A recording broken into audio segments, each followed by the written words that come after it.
Do you feel like you're always reading but nothing's actually sticking? Well, in today's video, I'm going to be showing you how to retain over 90% of what you have read. And the secret lies in just 7 steps. The first is previewing the material. So this is where you skim and you just scan over what you are going to read. Look for things like subheadings, things that have been stood out like bold text or images, bullet points. Just kind of skim through so you have a good idea of what the text visually looks like and what different parts there are and how it's broken down. This is just for your brain to kind of have this kind of preparation and understanding and kind of be able to actively process what is to come before it has actually started reading it. The second is to set very clear reading goals. That is, what do you exactly want to learn from the text? So do you want to pull out the key results? Are you looking for a limitation? Are you looking to understand more generally the topic?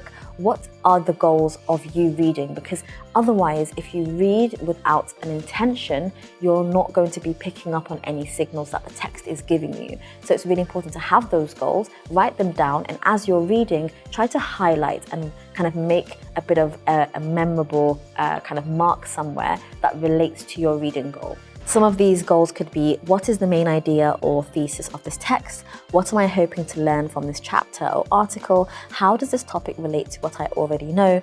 What questions or problems do I have that this reading might answer? What key concepts should I look for in this section? How does this information support or challenge the main argument? What are the key points the author is making here? Can I summarize this paragraph in one sentence?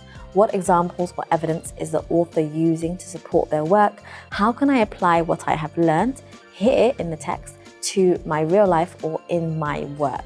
It's okay to have all of those questions as a question, but it's better to pick out a couple of them, so those are the ones that you focus on when you're reading. Step 3 is to get a highlighter or just to be able to take notes as you read. Now, I find it really helpful to read on my iPad, especially if I'm reading things like a research paper. So have your research paper pulled up on like Notability or an app where you can actually highlight, so you're able to do that actively. You want to focus on things that are core ideas or quotes or inspiration or essentially anything that stands out. Take notes in your own words. So once you've highlighted something, don't just highlight it and kind of just say, right, I've made a mark on the paper. Actually kind of rewrite it. Write it in another way, or like write it in a way that could remind yourself of something, or even have certain symbols that mean certain things. So like a star could mean what, an asterisk means what, underline means what, exclamation mark means what. When you have those things that determine different aspects and different characteristics, you're able to process the information differently. And this really strengthens your memory and it helps you with that kind of retention of information,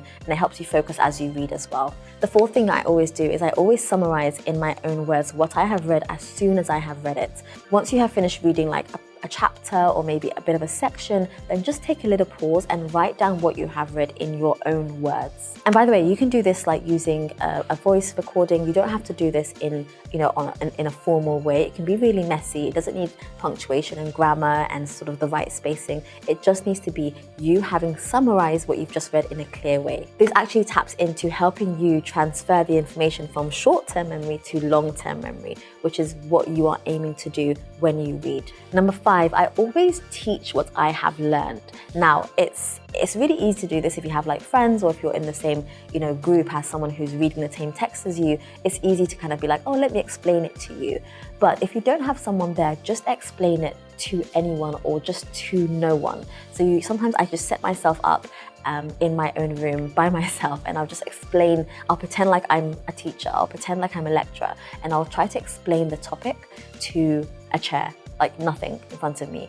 And what this does is it reinforces your memory. It kind of helps you extract the information from what you've just read. I found that doing this really strengthens my understanding. And by the way, I've done this since I was a child. So my mum would always like line up my teddy bears and tell me to teach them. So I'd learn information from school, like adding and songs and things like that, and I'd do it to the teddy bears. So this is something that works for kids and it also works for adults. And it strengthens your memory. One of the strongest ways to retain information and kind of improve memory is to apply what you have read as soon as possible. So if you were to read something like, let's say, a productivity book, and you applied that the next day or the next week, you're more likely to firstly remember what you've read and be able to apply it correctly. You also still have that motivation and understanding. Let's say you read a research paper and you were to start to write it in an essay, again, straight away. Again, it reinforces that information because you're not having to kind of remember it, dilute it, try to understand it again, because you've already done that reading and it can be directly taken from that text into your text. When you apply information, you are connecting abstract ideas together and it really reinforces learning. The more that you use the information that you're given, the more that it actually sticks. The seventh is to use spaced repetition as much as you possibly can. And this is essentially you reviewing the information as often as possible. So let's say you were to read a research paper today, but you don't necessarily need it until, let's say, another year from now. You can just take a look at it, skim through it every month, skim through it every 2 months, and just remind yourself of what it is that you read. You need to kind of periodically revisit the material again and again and again to retain that in your mind. And again, this really works on that retention and memory. So these are the 7 ways that I always read any kind of research paper or any kind of text, or even a book, to be honest, like anything that requires me to kind of try to read information and input it and remember it. I always follow those 7 steps. So if you found this video helpful, then don't forget to subscribe to my video, and I will see you guys in my next one.